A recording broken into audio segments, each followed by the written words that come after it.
So can I just ask this one dumb question, like just to confuse the rest of the interviewers, like who is the lead singer? Oh. but here's this thing, right? Like, is that the direction you all want to go to, like without lead singer, but it's just pure melody? Yeah.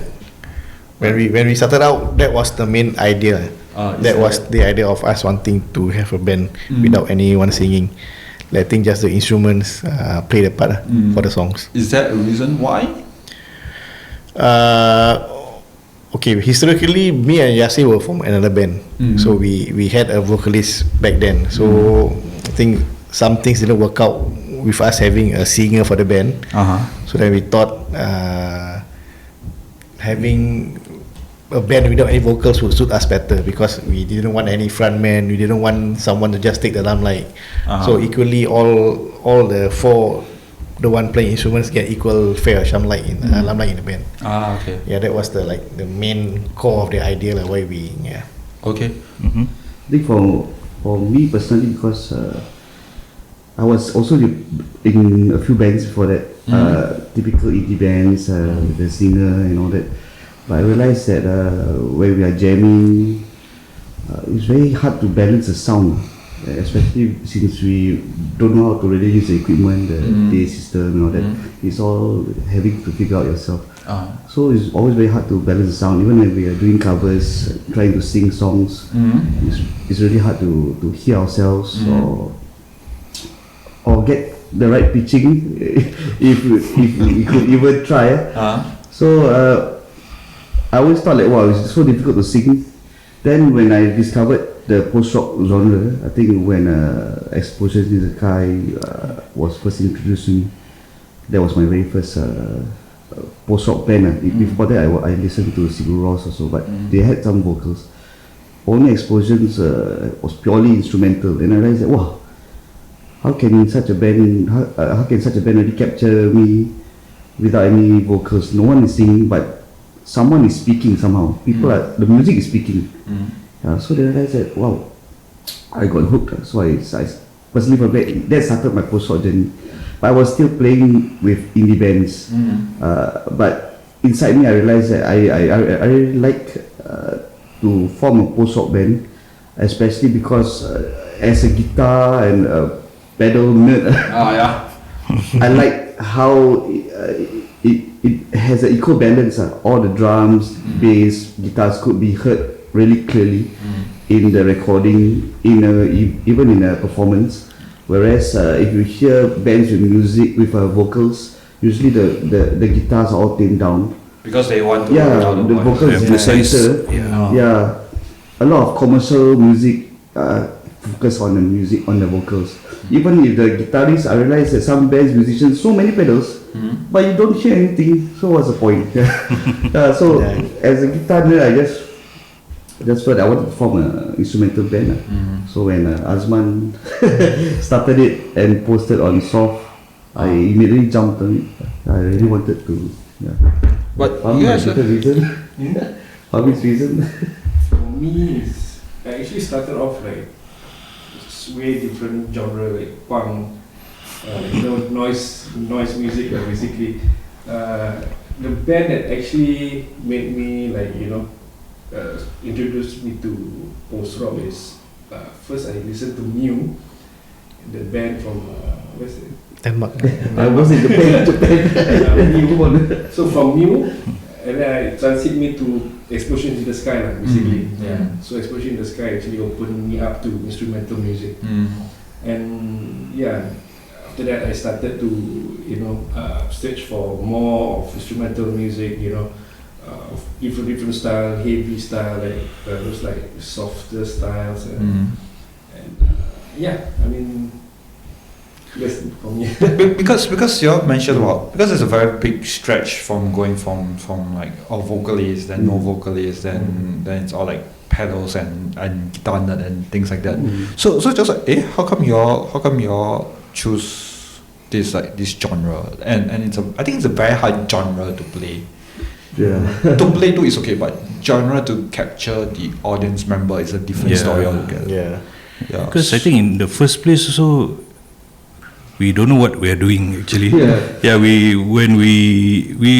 We try to, like, when we step into this post-rock journey, like when we started out, we were thinking how do they make this kind of songs, like how do they, like, without any vocalist to guide them to do chorus, to do verses, because I mean, if you got a vocalist, you know, like, okay, this is the chorus, this is the verse, like, that's how you play, that's how you play the parts of the song. But then without a vocalist, we figure out, slowly we did figure out, like, through trial and error lah. Because we from there we find out, okay, this is how you do a song, like, without vocalists, like, this how you, like, make. I mean, if you see from our first album to our last album, that's our journey, like, from starting out, then slowly building up confidence, finding ourselves, actually. Finding ourselves, then finding our own identity as a band, and eventually from the last album is what's, like, where do we go now? Yes. Because you're more and more, I realize you guys are more and more melodious with Tamak. Like, your guys are getting more and more melodious. I did think about it along the way, because what Yasser said was true. We actually don't know, when we started, don't know what we want to do. We just wanted to make music, I think, from the frustrations of previous bands, not really working out, because due to the satisfaction level. So we just wanted to make music. And post-rock music is difficult because if you don't get that feel, it just sounds like karaoke, like something is missing. So initially when we started off, some of our tracks somehow sounded a little bit like karaoke, something's missing, because we were both from indie background. But along the way, I think what we realized is we don't follow any formula. We just get each other's vibes, and that's something that I've discovered it in our chemistry. We just get each other's vibe, and slowly our own personalities come into play, our own feelings, because when we started off, it became, I think it's a band of convenience actually. No need music, just come play wherever, enjoy. But how do you structure the band though? Like okay, me being very ignorant here. So how do you structure the band as, like, okay, who is taking the lead, who is taking a break now, who is moving forward, and things like that, like, or is there like, say, okay, I bring in this part of the thing, and I feel like this may be better than, like, how do you structure and make sure it, like, sing together the song composition? Because it feels like it can be like, yours is better, then I think mine is better, so I play. Then actually, what you mentioned is between each other. I think for us, the one thing that makes things work is we don't do what is mine, what is his or is his. We do what suits the song. So when starting, who starts first, whatever, there's a piece of, if he got melody. an idea, then his piece of melody, then after that, let's say if I start, I just put it out, but I have no idea how it's going to be.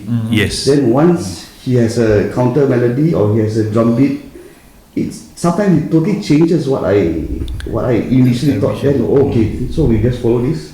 Then he comes in, okay, follow. Then it's like a swing. Then it just balances and let's go. Something, it's just, Here's another ignorant question, right? So is it hard for you to drop, like, what you think in your head, and go follow the rest? Like, is it very hard to drop, or is it like, or how do you look at it objectively to say what is in my head is better? Like I think all of us, we don't have musical background in the sense. As in, no. Self-taught. Mostly self-taught in our instrument. I learned violin actually when I was violin and piano. Very structured. I didn't like it. I kept getting my hands beaten because I tried to improvise. I took it for grade 1, piano grade 1, and I stopped after that because I was getting scoliosis from my violin, and my piano I kept getting beaten and I didn't like it. Yeah, but other than that, I think because we don't have this musical knowledge, we get the feeling, and sometimes when someone starts something, it's like food. Let's say there's rice. Okay, the rice is the main thing. Then if he comes with biryani, it's like so he will come in with some curry, maybe chicken. Then he will. I mean, it's like adding element that will suit the meal. Yeah. True. Instinctively, somehow after years of probably playing with our previous bands, and we realize that it's not about us. It's about we have something. Do you think this can work? Okay, maybe this might be not bad. Then let's see how we can make a meal out of it. Yeah. If that idea, I mean, we mix and match ideas like songs, like different parts. Like maybe Azman got some parts that he would like to contribute. Then we will listen to his parts. Like if it's not to our liking, like I think the chord is I think we give our own inputs. We are open to inputs from everyone. That's how I mean we do songs. Like you give an idea. If it's not agreeable, I mean like if the rest we don't feel it. I don't know. So I don't feel right. So I think we try other chords. Let's slow down, let's slow a bit, or let's speed up a bit. Sometimes we do a very like long song, but then in the end we just chop it up, cut. Then in the end it becomes quite short. But then that is the recipe is there. That is how I think this thing works. I think that instead of doing it long, like maybe 5 parts or 6 parts. We don't think where it's good. We just feel it. One thing what we always do, we record our jamming sessions and we always review. So then we will listen and see, this part is nice, this part that thing can fit in. So we do our review. Then the next jamming we will work from there.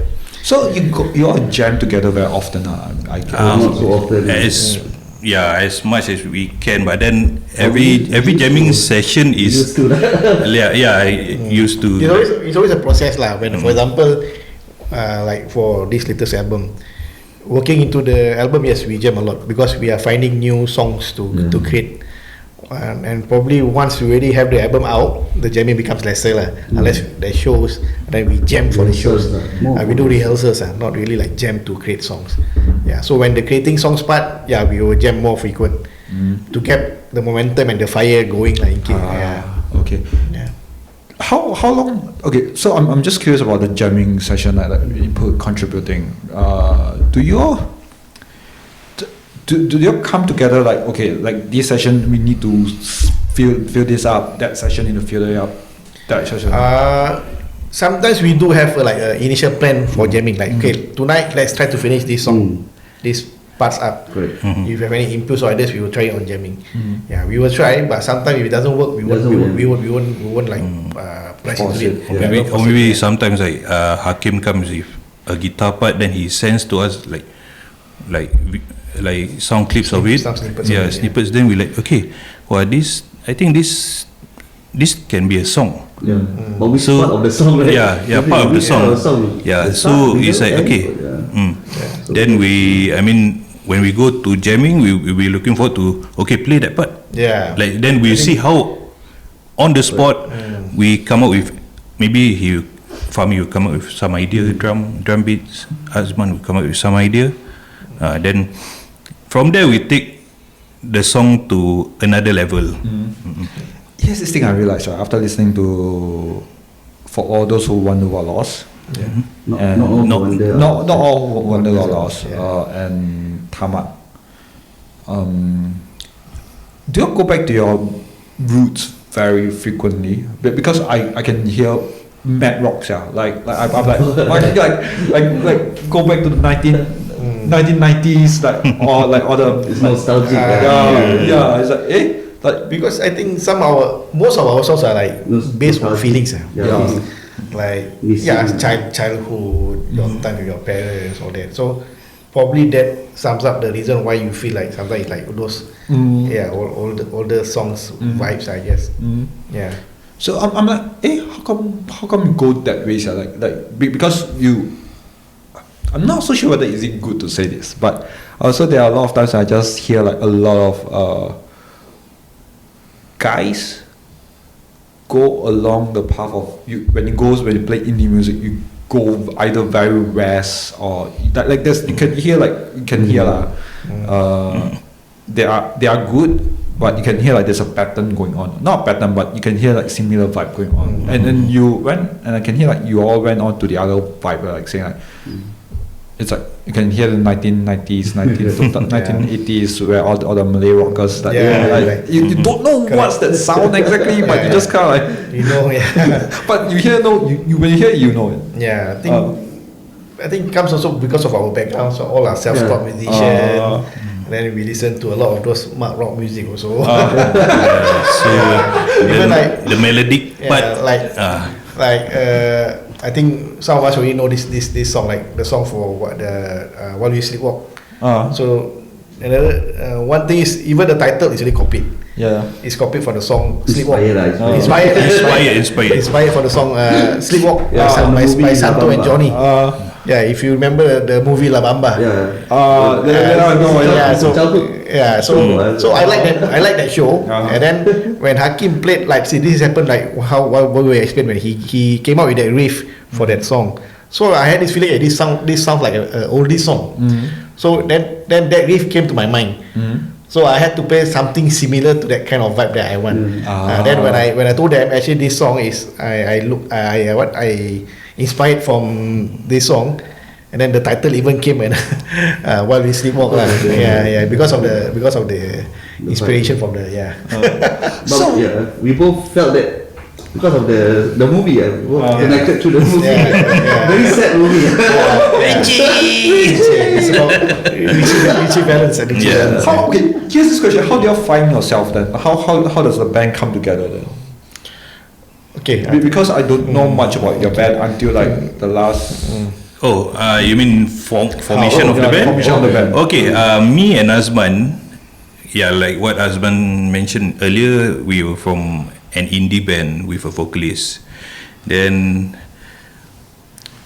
so-called the vocalist, I mean, towards the end of that band's lifespan, I think he like showed less interest in the band. Then he came late.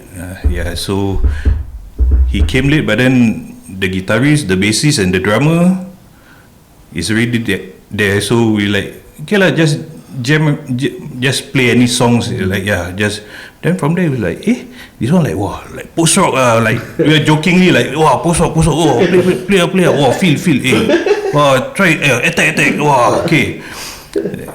The previous drummer is not Fahmi, okay. Is Hendra one. Okay, then we got this idea from, there's this one weekend we went to Esplanade, the three of us, to watch an Indonesian band.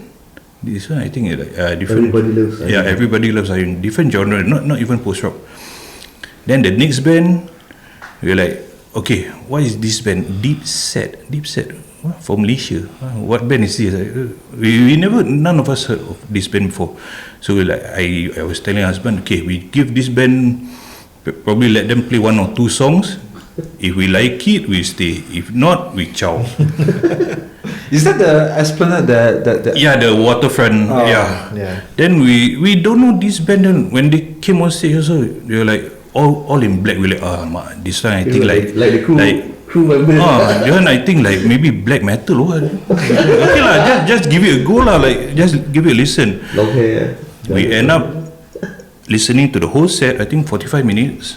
And after the show, each of us bought a CD. Then we like, my drummer was telling us, man, go and find a guitarist. We want to do something like this. Then we all agreed to, this is the direction that we wanted to go. Even though all of us have like Explosions in the Sky as a background of interest. The band that started us to want to make this kind of music is actually Dipset. Malaysia. That triggered. That triggered us. Yeah. So I was thinking to myself, this is the kind of music that I want to make. Without any words, but the feeling and the message that come across to the viewers is very powerful. Then from there, we auditioned a few guitarists. There was one guitarist who didn't want to play post rock, but then he wanted to play something like post punk or what. But then that's not the direction that we want. Okay. Then another guitarist who forgot his pick. But that guy is like, I mean, somehow it didn't gel with him. Then came Hakim. Wow. When Hakim played the first jamming, the so-called audition, somehow it clicked. I already had a few songs in mind and so I just told him, okay, I have these few lines, probably you can just fill up and see how it goes through So then when we first playing, I already look at Yasser. I was looking at the drummer like, closing his eyes while drumming. Okay, there's something like I think we got the guy. This is the guy, man. Then eventually, we became, the four of us became Pain the Scarlet. Is it hard? So, because I know that you travel around the region to play, is it hard to blend your music with their taste in music, or how do you even explode from? I think for one, we are not the only post-rock band around in the region. So I think this genre itself is already like quite known to the public.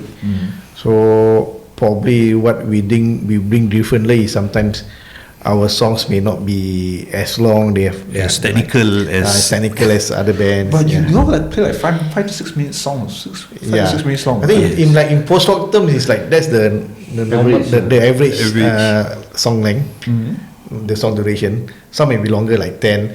Some of our songs are even at that 10 minutes. So like you say, how we blend into the spectators. Like I said, our band is not the only one. So I think it's quite common actually, this post-rock scene among those people who listen to this genre. Not much of any surprise for them from us. But how do you have the stamina though? Like, okay, so this is just another how do you last that long when it comes to because it's going to be very exhausting.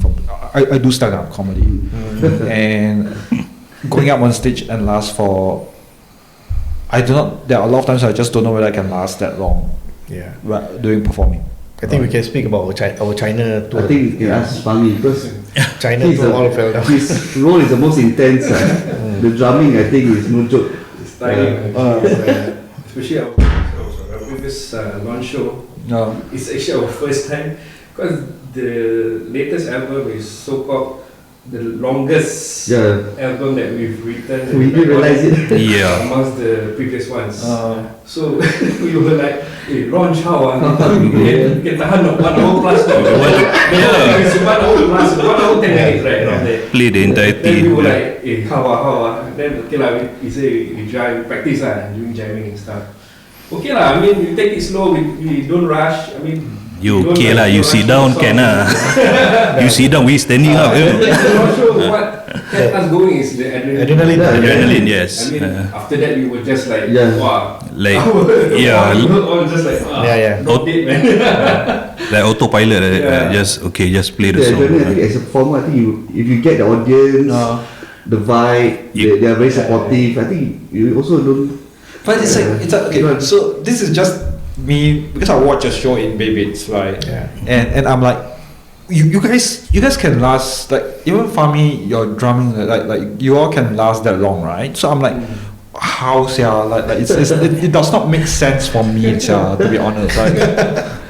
Like you all, because when you feel the music, I mean, I don't know how to explain that. It's the same thing as when we hear hardcore screamo band, we also like, how do they shout? How do they double pedal? Even crazier, double pedal and stuff, and faster tempo music than us. So Okay, I'm gonna ask your experience because you just now said that you all went to China and performed. Yeah. How and why? Yeah, why China in the first place? I How? think Okay. randomly we got an email. Yeah. Okay, so then the email, so there was this organizer or promoter in China that emailed us, and then we spoke about it. Our first impression was we thought it was scam. Definitely, of course, man. Like, China, then like, So then we do our own research. we research about the organizer. Say, it's a legit organizer. Yeah, he bring in like those punk bands. Yeah. Like, wow, no So then effects, all this. We replied to him saying that we are interested, and so what are your plans lah? So then he what? He was very prepared. His Yeah. story Yes. came out on the list of Yeah, 10 cities. dates. Yeah. When these are, you okay? Okay. Oh. Yeah. Surprised how efficient he was. So yeah, he proposed to us a 10 city tour of China. Yeah, so then we at that time I think we were still young, so quite fit I guess. Quite fit. So Yeah. actually we thought it's okay. Actually we came unprepared actually. Yeah. We didn't know how gruesome intense. and intense it would be. First thing, our mistake. Me and Hakim went with hard cases for Yeah. guitar. That's really a big. Hey, me also hard case. Oh yeah, hard case. So we came with hard cases. Yeah. No clue, guys. And we got no roadie, all Only by the four of us. all by our own. Oh Yeah. No, shit! So yeah, you we can don't have imagine- any manager. But No. how Fahmi bring his drums? You don't. Huh? We brought my snare and my cymbals. Very Yeah. minimal. Yeah. Right So now you- my snare got dented. Like, Yeah. At the end, towards the end of the whole tour. So yeah, to change my. So you imagine. But you didn't have Hakim. You use Hakim. Oh, No, soft Oh, soft case. Yeah, we not prepared. Yeah, we were not prepared. Then you can imagine we took 10 cities. I think the first city we played was Shenzhen, if I'm not wrong. Yeah, So Shenzhen. how it goes wrong is one. Okay, when you reach in the afternoon, we will go to the venue for sound check. So once sound check's over, you will go back to your hotel, and then at night you go to the venue again. So every city is like that. So you can imagine like even though the hotels that the promoter book is quite near, near the. so it's still quite a distance lah. So you imagine It's China. It's China's near. Yeah, so you can, correct. China's version of near lah. So you can imagine one hand guitar hard case, the other hand pedalboard. So it was really tiring. I think the next city we end up. Hakim bought his small trolley, trolley. a trolley. Like those pasar trolley. The bucket kind of. Then we thought like, oh, I want to be rock star, like, hard case, but then no, I think Tiring. first show already like this. So next show, I think before the next show we went to the market. We go and find buy trolley. Yeah. But how was the reception though? Like how was That was surprising. That one surprisingly, because we didn't know that. Okay, at first we were like, do they even know our music or what?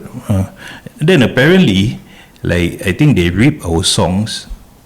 Then They have their own social media. Yeah, they we are- weren't aware of in the first place. yeah, Weibo, was it? WeChat, Weibo, then Youku, I think, or something. Then when we played our songs, I think especially While We Sleepwalk, they seem to recognize this song. Wow, they're like, wow, they're clapping. They're like, hey, they know this song. They're like, so I think that's the most played song on our Spotify lah. I'm not so sure they know about this movie called Search for Sugar Man, where because if I mentioned this because it kind of like hits me like where I think you may be.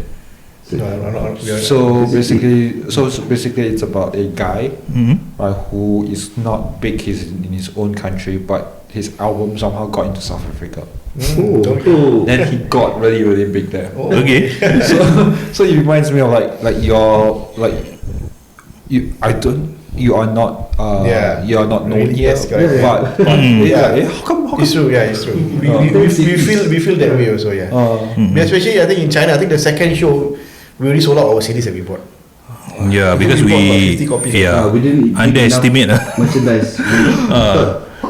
Nobody wanted to buy it. We don't want to bring too much because of luggage. To add up the weight, right? Then like China people love Mad Rock. then I think like second show we already sold out CDs and like like Should have brought more. should have brought more, but then towards every shows that we played in China, like the reception was like, Even better. Yeah. We were surprised. yeah, we were surprised. Some came up to us and said they drove 2 hours to catch our show. I said, what, 2 hours? We wouldn't even want to go to dinner to catch the gig if we had to. Yeah. So we quite heartened of the response. But is it like, so you are not expecting it, No, and then you got that kind of I guess response? it's easier because we are instrumental, right? yeah. So it's like regardless of language, so they Yeah. can, you know, maybe relate better to our music, I guess. I mean, that's what we thought. So yeah, I mean it's overwhelming, and the response is really over the top, man. Really, Yeah. We were used to play. We are used to playing small venues, maybe at maximum 50 people. So we thought it would be like those kind in the pub and all that. But this promoter booked actual performance spaces. So. And it got finally filled out. Not full, but the place was filled. Of course, there were gaps in between, but it's still much more than the audience we could afford in Singapore. So like,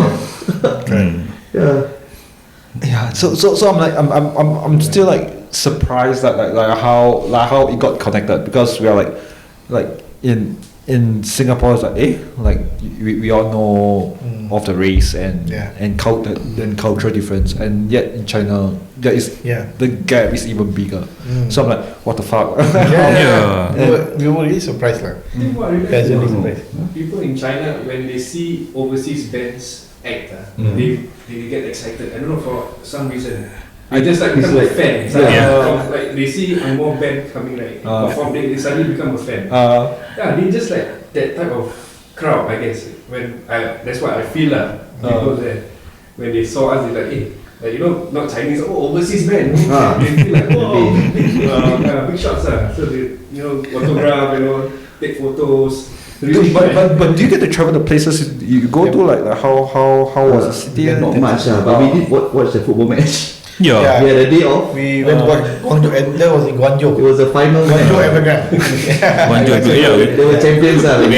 We bought tickets and we actually went. We bought jerseys. Even though I think we were the only 4 Malay boys in the stadium wearing Guangzhou jerseys. But how is it like? Is it like as big as what you were? I guess, or is it like the? Meaning the football stadium?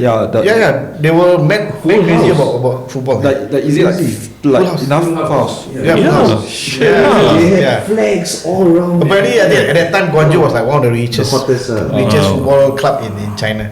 At that time that we went. Then they were Brazilian. they got some Brazilian imports, like World Cup players.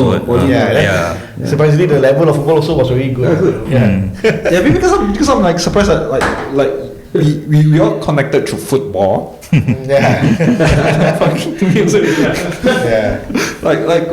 how does it feel like to have a connection with all of them? Like I know it's cool. It's a very abstract question. Correct. But I think it's really out of our mind that we will experience this kind of thing.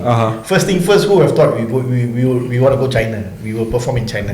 None of us will expected this to happen. So then when we are there, I think we had our own fair of fun, I guess, right? One thing, we get to explore new places, and then even the food, culture, halal. and then you'll be surprised. Surprised. A lot of those halal food in China. And then people are friendly. Those younger generations are, I think, okay to us talking English with them. So we were surprised and. How advanced they are. Going to Guangzhou. Wow, the train system. I mean, the infrastructure is like, wow, this Singapore copy this.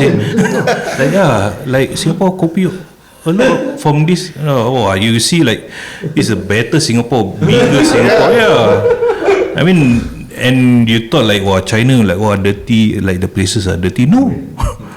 The place is like, I mean, little free. They're like, very clean. Quite surprised. They're like, our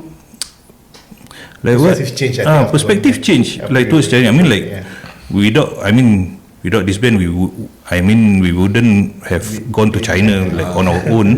If you receive that email and decide that But how do you know? Okay, so I'm just question like, is your song like? How do you know that your song went viral in the Chinese? I think we Google it. I think apparently they did a review of our band in their own website, their own Chinese song website. Yeah, so they were like giving rating to our song, all that lah. Yeah. You can access YouTube, right? They can't. Okay, to VPN. Because that time, so-called, there's this The Weibo or YouTube, someone uploaded our album. Oh yeah. Oh, So on that YouTube. was the breakthrough. That For one music for the album lah. 2 million listens.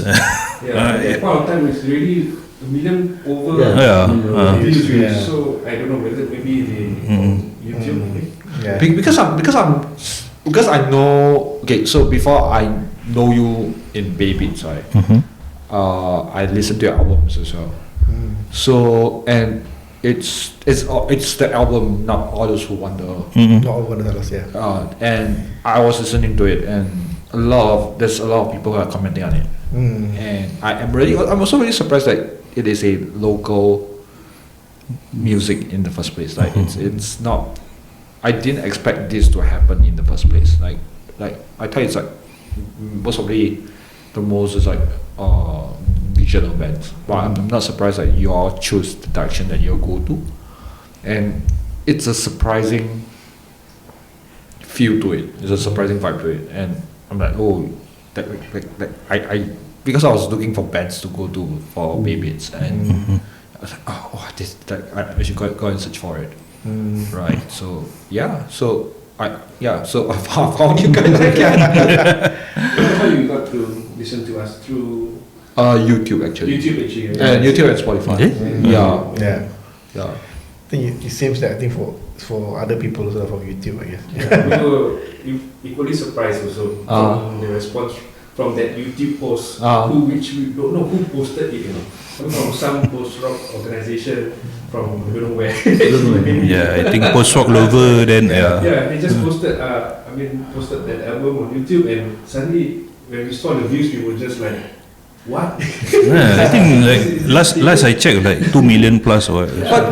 But do you get media coverage though? Like I'm surprised that you all don't get media coverage. Except very very little. We were featured in Today. Yeah, Today. Not featured lah. Not featured lah. We had a spot lah. Just a mention. That was because of our first the Neon first Lights. Neon Lights festival show. So they were trying to promote the Neon Lights, and we were one of the few local bands, us and Bennett Bay. So they interviewed us, a written interview lah. So there was one page, quite nice. Today we don't even have a physical copy of Today, but last time we kept that copy. But very few. I think once a local Malay radio station invited us also for interview, but we didn't reply to it. Because I think.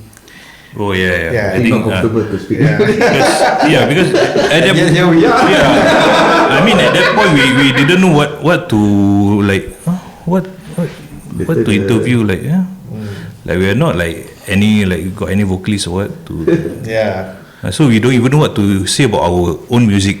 But then I think now given a chance, you would. I think it's also because you all know who you are exactly. Like can you? I think we're more comfortable. Previously we really didn't know what we were doing. We just want to play music. We just want to play music. It sounds nice. If people like it, but it's more for ourselves. It's more. I think now also we like so-called our own avenue of release. Our own therapy. Our own therapy, like from work stress, family stress, or what. So every time jamming, that's why I say every time we jam, we cherish that moment. Like wow, we cherish every jamming session, and we let out everything. Like wow, all our like tiredness, everything, like stress at work. Okay, kena scold by boss or whatever. Everything all out. Our favorite team lose or whatever. Even our favorite team lose also, we can make into a song. Like. Okay, here's this thing. Because you came out 4 albums, right? Is it harder to write new songs now, or is it like okay, you still got a lot more in the bank to write? I think the process is already different. For us is I think for I think we are at an age where we can't commit as much time and effort as before. So when we want to make something, we want to really give it our best. So to really have a lot of jamming, a lot of meeting up, but I think we can't afford it at times. It's not that as if we are run out of ideas. It's just that at this stage, I think we all reach a time where we have different priorities or we are needed elsewhere in our lives. Yeah, true. I think family also plays a part. I think back then when we were single, you can spend hours playing the guitar, just blurting out ideas. So now, sometimes once you lay out your pedalboard, your daughter or who already started. So yeah, it's not a bad reason to say that family is a factor, but I think it forces us to consider our priorities more. Helps us appreciate what we have, what we had, and how are we going to move on from this. Is it hard to face? I'm not so sure whether this is a good point of conversation to go to, but here is this thing. Is it hard to face feedback, criticism when you say, hey, I'm playing in a band now? Because you're mentioning about your age a lot. Like, is it hard to go, oh yeah, I'm playing this band and I'm going to China and I'm playing, We have our personal I views think on it, every band will face that situation, I guess lah. Maybe hearing from people, oh, this band, this kind of style, not aggressive enough, I think. But not just start. Okay, so let's just say your relative coming, because I also face this. Okay. Is it bringing money? Yeah, is it bringing putting food on the table? I think we get this. And like, you True. age 30 already, why don't you just get a real job? The pressure is there. The pressure is there. So is there? I think for each one of us have their own personal reason why we do this lah. No. I think it's like for me myself, I'm lucky to have a better half who understands my interests, and also it's good to talk to them what this band means to you and why you do this.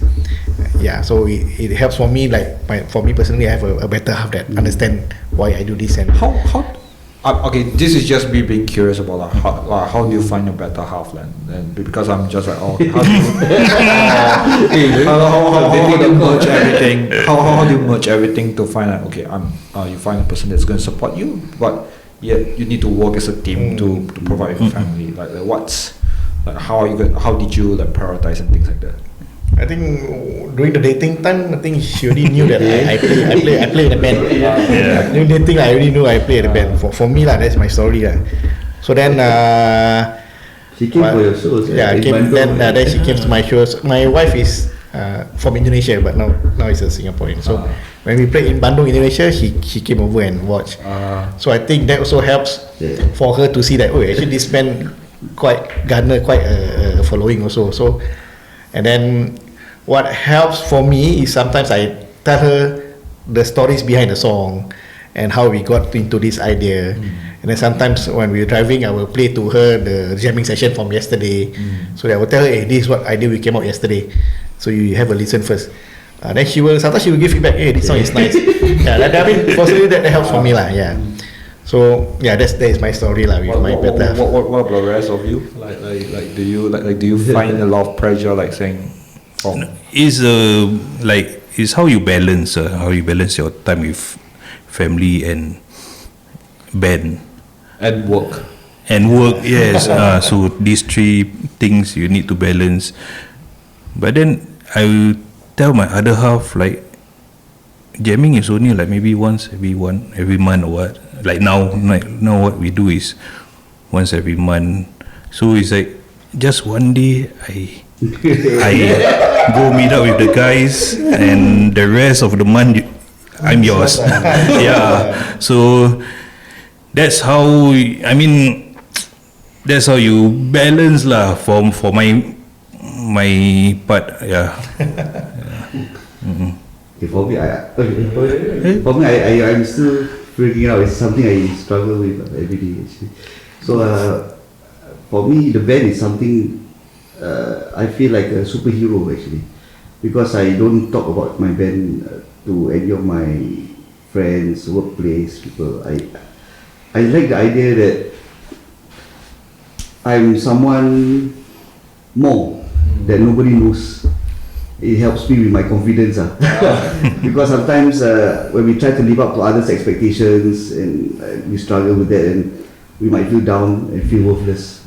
I always hang on to this band and feel like, okay, I might not be able to do as well here and there, but I'm from Pain Sky.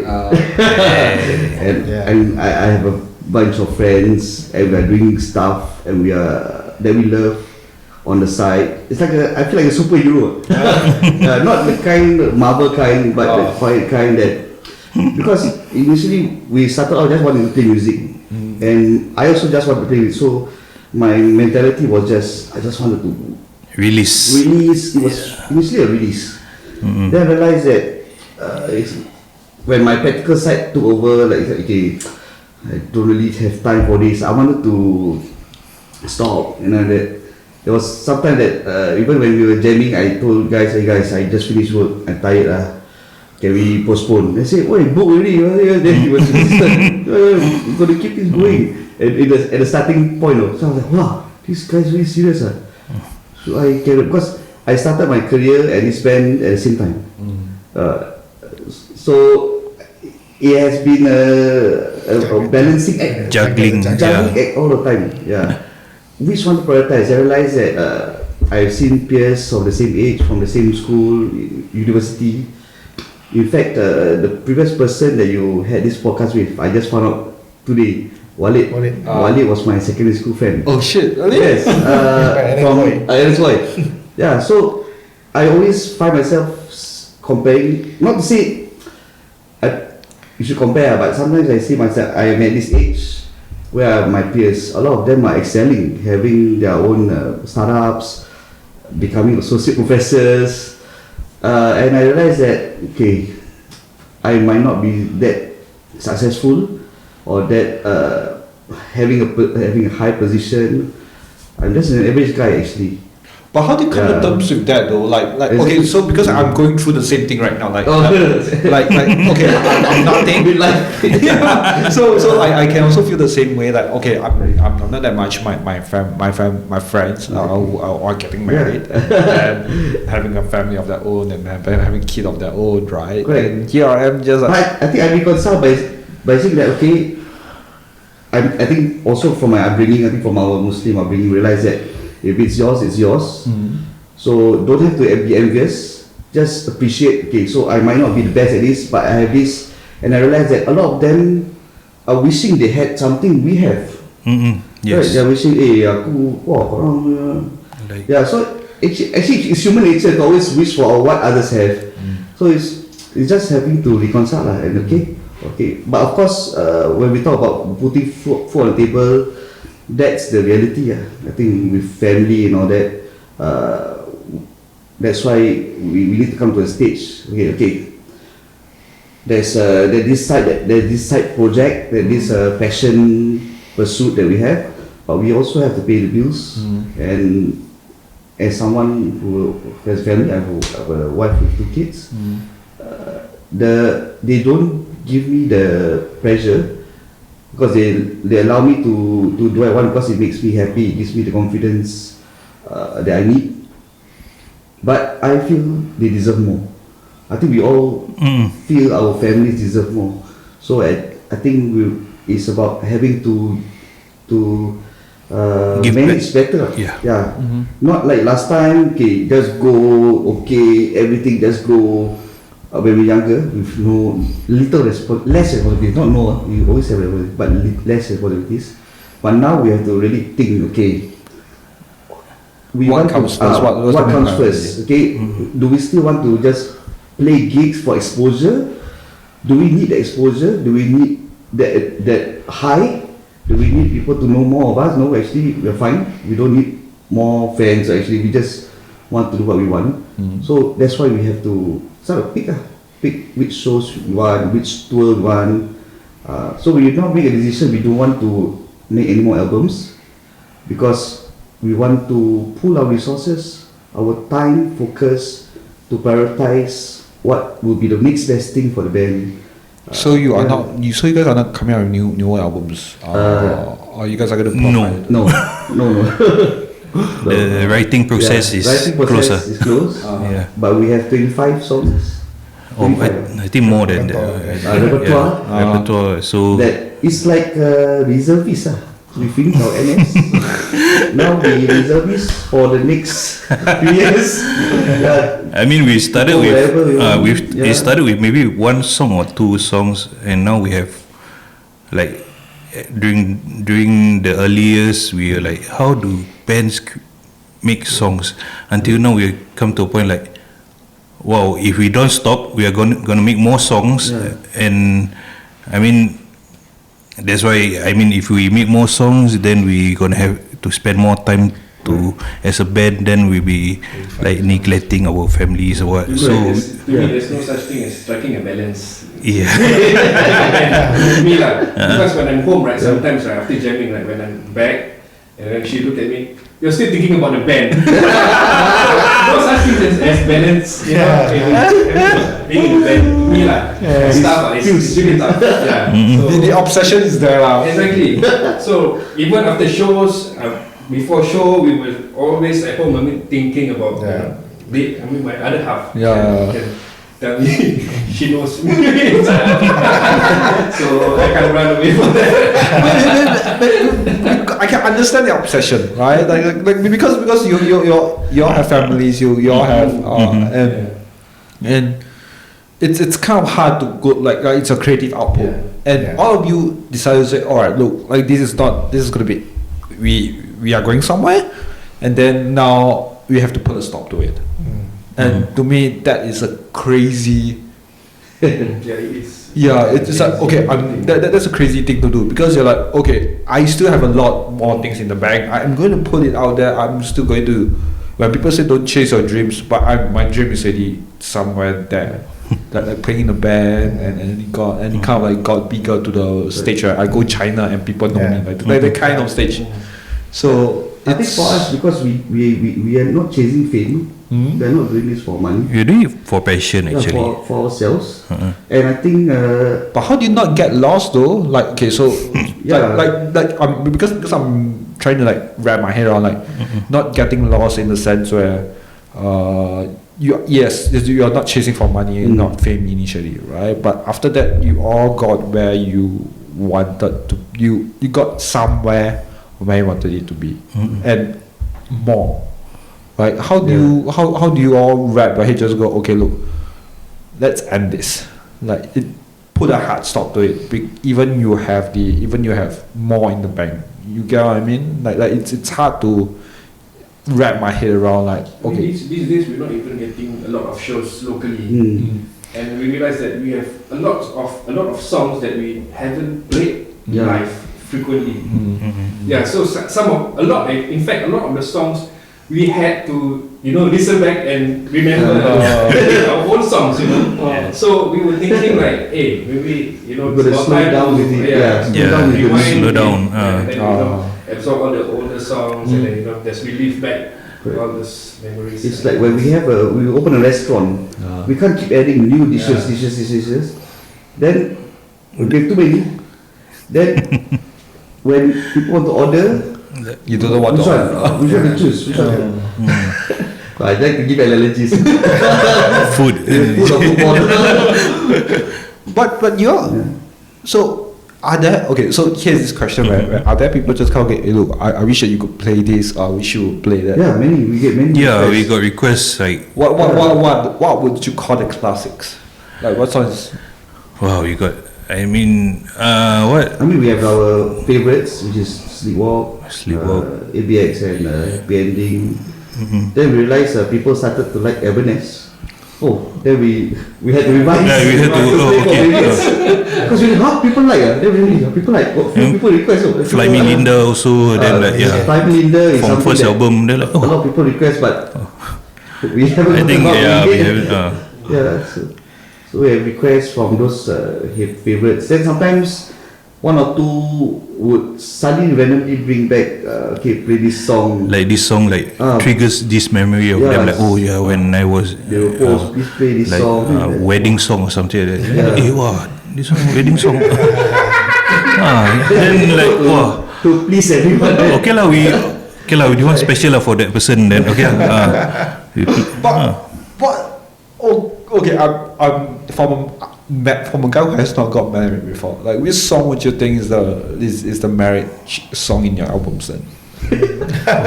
like the what was it? The carpet walk. Funny one is there's sleepwalk. Someone said I want to get married to this song. Then another one said I want my funeral to play this song. So, so different people have different view on the song. It's so contrast. Then maybe marriage is your funeral lah. I don't know. unless there's a case your marriage is your funeral. I think online I saw a few videos of people using To Everness as wedding songs. To Everness and eventually. To Everness is Fahmi's first song with us. When he first came into the band, that was the first. A bit of history.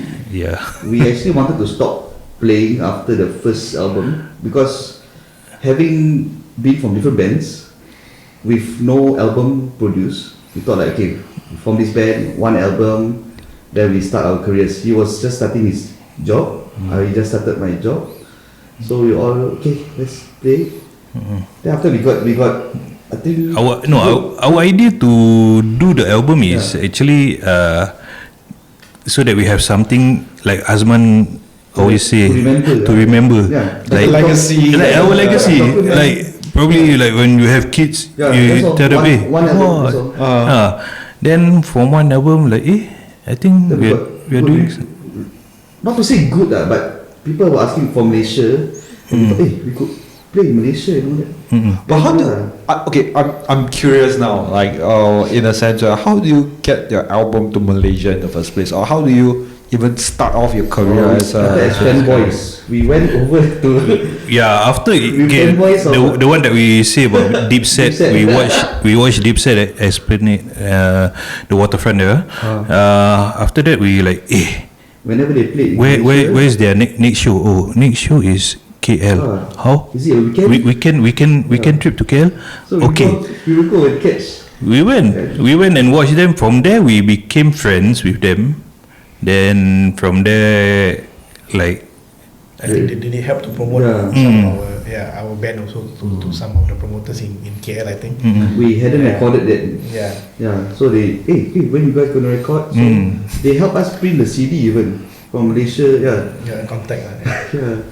So I think from there we realized that we made friends who wanted us to perform.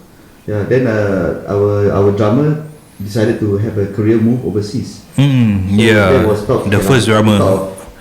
Then that's it lah. Okay, fine. But then realize opportunities. And he himself said to us, don't stop. Don't stop. Continue. It's like continue. Then he also like okay lah, like audition this guy lah, drummer. Then we have the audition tape. Wow, that moment was most nerve-wracking moment, man. Yeah. No, the old drummer and the new drummer in the same room. No. Then like the old drummer was like, we saw pressure. The pressure is immense. Then he was saying, old drummer was like, old drummer like, wow, giving the nod of approval, man. Wow. Then okay lah, this guy lah, this is the one lah. Until now lah. Then To Everness was his first song. That was because I felt a bit emotional when Wat wanted to leave. So I came up with a simple riff. I just sent to the band on WhatsApp. Right. Then this never happened. He went to take the MP3, he go and record his drums over it, then he sent back. He said, hey, so this is he started a new music making process. We never did that before. We did. Previously, it was just jamming it out. Then he sent his drum tracks over my guitar tracks. I said, then okay, we played. Because I scared the idea suddenly gone. So I quickly the whole song. I just played the thing. Then Then the pressure came when we got a show at Esplanade. So we had to quickly complete that song, and he had to learn old songs. Yeah, he had to learn the first album songs. His Which first show was at Esplanade. yeah, Is that the revenge show? Revenge. Like the whole process, like jamming towards for the show, right? Because I was so used to playing, indie bands like punk bands back then. So tempo was always an issue. So every time when I play, right, they had to,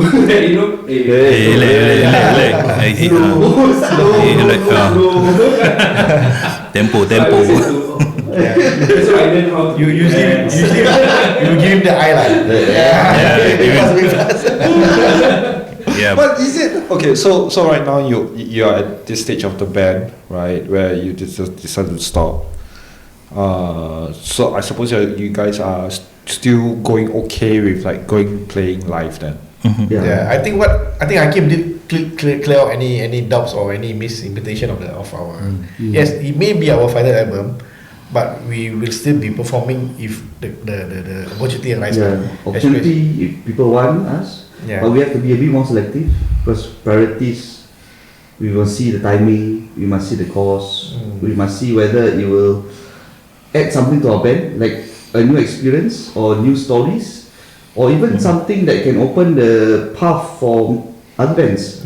Like we can go to a new place and then we can recommend a few names and then they can invite other bands over. Pass the baton. In a way, there is a hypothetical baton. Maybe so. Right now, if you're still you're a bit more selective when it comes to playing, right? Like what is the final? What was the next step forward? Then if you guys are focusing on more on your families and like, do you still want to move the band forward, or the band has like okay, it's there already? I think my analogy is. We have filled our car full tank with the final album, and we just go from there. But there will be no more refueling. That kind of analogy. So we just go until the tank is empty. When there's no clear time. We just go based on our feel and our understanding. That has always been our ethos, just to feel each other sensing when it will finally end. But we at least from now on we realize that we have already had our closure with the completion of our creative journey in music making. Now it's about sharing what we have produced so far to as many listeners as possible. Will you come back and will you come back and say, look, I'm going to revisit this thing because it's and maybe come out an album? Is that like a hard stop? Or but we realize that the album making process is something quite arduous, like very tiring mentally. But we are open to projects like multi-track recording, where we just perform live and each instrument is recorded. Something like what Radiohead did for Amnesiac, so everyone played the instrument and it's just recorded and the genius of the producer just mixing it. So we are open to that kind, but not the kind that you start first, hours and hours of retakes. We don't want that. So we are open to even going to like studios overseas when we are touring. Take one day off, record either an old stuff live, or if we just have some rough jam, just come up with it. I think I like the idea of Exposure to the Sky where they did, I think one of the 6 days thing. They cooked themselves up in a cabin, recorded what they want to. Then the song that's become fantastic. day I think one, day two. If we were to record a new release, it would be something like that. Not we have 10 songs. We're gonna record these 10 songs, all to perfection, cut, paste, retake. I think that process is too intense. I think it's a bit. I may say something a bit more ironic, as much as what Hakim mentioned is the case, but I think we like the experience of recording because it was like all four of us together every day. And for 2 albums we recorded during World Cup session. So yeah, in the morning we like spend 10 hours in the studio. Then at night back at the hotel we will like eat and then we watch the football match. So it's like it's nice. We love it. Really nice. But also then come to the reflection of I left my family behind. Yeah. You know. Yes, we had fun for our part, but our families are left behind. But how do you wrap around the head? So that was one of my suggestions. Like when we told China, right? We spent I think 10 days. 10 days in China. So the last city we told the organizers to help us drop back in Hong Kong. So that we flew our families over and made in Hong Kong. So that has always been our plan. If we have any like overseas show, if possible, bring our family. To try to involve them. Yeah, not during the tour itself. Probably the last city they will come and But of course, financially. Financially it's a different. Now kids above 3 years old. That is an ideal situation. Yeah. All right, and I think that's the end. I really enjoyed this conversation. Okay. It's really fun. Thank you for doing this. No problem. Thank you. All right. Okay, thank you. We take